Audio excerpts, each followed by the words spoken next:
My son asks me, Mom, when are we going home? And I have no answer for him. Nearly 7 years ago, Cara Londono was a new homeowner.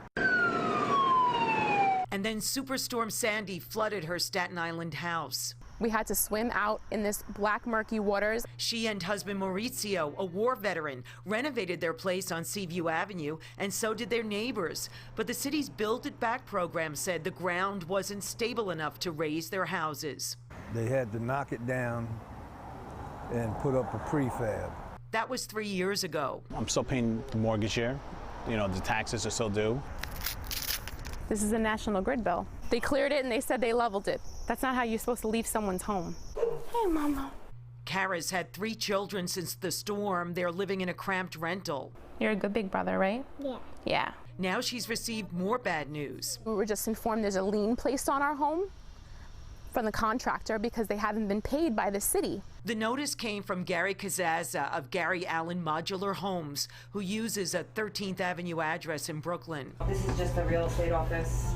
Kazaza eventually called me and said he got 90% of his money from Build It Back, but claims the city owes him more than $1 million. The $1.1 million is a balance that the New York City owes me for 19 homes. 602 Seaview has been finished for months. Right. The Romanos, who have heart problems, have had their belongings stacked for months in a rental they call a matchbox.